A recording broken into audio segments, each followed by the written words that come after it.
Rapaziada, palmeirense enxerga no Flamengo algo que pode fazer diferença para o resto da temporada, hein? Se liga só no que o Neto falou, se liga. Gente, nós tivemos repercussão aí na Libertadores. Eu assisti as coletivas aí dos técnicos, né? Assisti a coletiva lá do Abel, assisti a coletiva do Felipe Luiz. E tem alguns pontos aí para fazer algumas observações. O Abel ontem deu no meio de um jornalista. Eu vou colocar o trechinho aí para vocês darem uma olhada.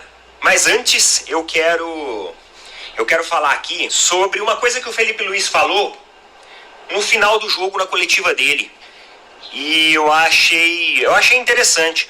Ontem na hora do almoço eu falei que faltava uma postura, né? Que o Flamengo tinha todos os ingredientes, mas faltava demonstrar ali uma atitude, uma postura de querer vencer na Libertadores.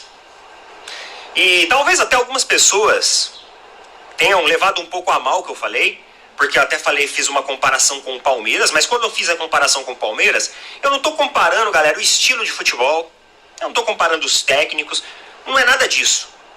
Eu estou comparando a questão anímica, a questão motivacional do elenco do Flamengo na Libertadores. Até porque, no Campeonato Brasileiro, eu enxergo que existe muita vontade. E eles demonstram essa vontade. Mas na Libertadores, faltava uma estreia, digamos assim, do Flamengo.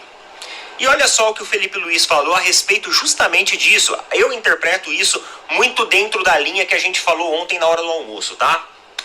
Olha só, vencemos e nos colocamos com possibilidade de passar de fase.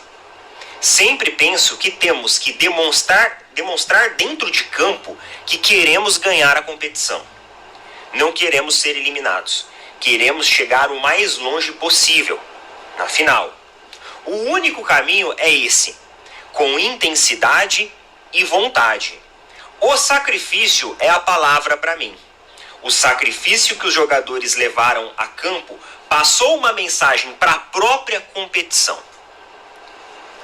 Então olha só como ele fala sobre essa questão motivacional, sobre essa questão de ir além, de colocar, sabe, o sarrafo alto. É interessante essa perspectiva que o Felipe Luiz trouxe aqui, porque isso fala muito mesmo sobre a postura. Vocês acham que esses jogadores do Flamengo, aqueles jogadores, galera, olha o elenco do Flamengo. Vocês acham que esses caras não sabem jogar bola?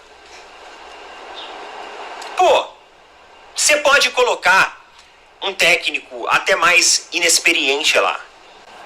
Só que, cara, só de unir um grupo tão seleto e com jogadores tão tecnicamente diferenciados, mano, esses caras, eles já praticamente têm que jogar sozinho.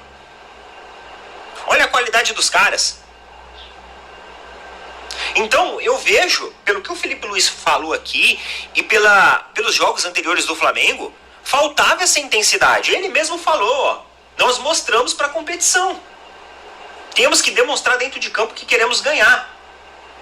Ó, o campo passou uma mensagem para a própria competição. Então é sobre isso. É sobre esse desejo de vencer.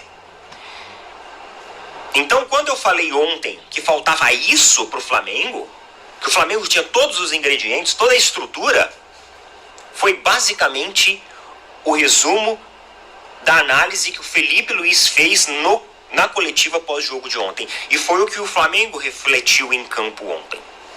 Ontem mostrou desejo de vencer. Ah, perdeu o gol, errou finalização, errou troca de passes, sim. Às vezes baixou um pouco a linha ali no final do jogo, sim. Só que acima de tudo mostrou que quer ir além. E a Libertadores ela cobra dessa maneira. E talvez algo muito positivo, uma notícia positiva para os torcedores do Flamengo, seja essa daqui, ó. Olha só. Classificação do Flamengo em 2019. Os torcedores do Flamengo utilizam muito 2019 como um comparativo. E saiba que em 2019, a classificação do Flamengo, ela veio por meio de saldo de gols também. O Flamengo, na ocasião aqui, ficou em primeiro lugar, e ainda pode ficar em primeiro lugar também nessa edição.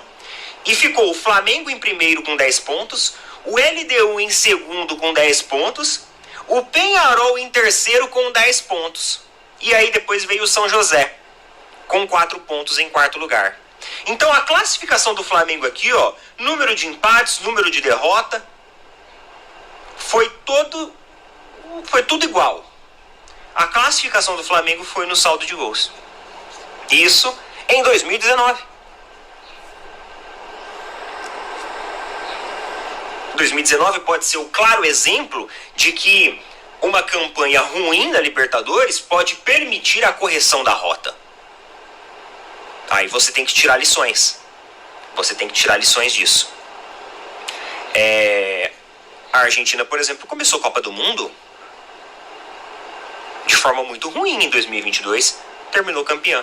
Começou jogando um futebol que a galera, parece que vai decepcionar, hein? Depois foi evoluindo, chegou na final. O futebol, ele tem dessas. Então, acho que o que o Felipe Luiz falou aqui, ele falou muito sobre essa questão de vontade, motivacional. Eu acho que era essa carga que estava faltando para os jogadores do Flamengo ontem. Ontem não, né? Nos jogos anteriores. Ontem não faltou. É isso aí, rapaziada. O Flamengo é isso, cara. É raça, é vontade. Às vezes não tem a técnica, mas tem a força de vontade e os jogadores vão lá com a força de vontade e vencem. O time do Flamengo hoje tem a técnica e tem bastante. Tava faltando essa força de vontade, principalmente na Libertadores. No Campeonato Brasileiro tá mostrando, em alguns jogos pouco, mas tá mostrando. Na Libertadores não tinha mostrado até então. Então o Flamengo, ele precisa sim reverter essa má atuação. Acredito que começou nesse jogo contra a LDU no Maracanã, assim como o Neto já disse, para virar a chave.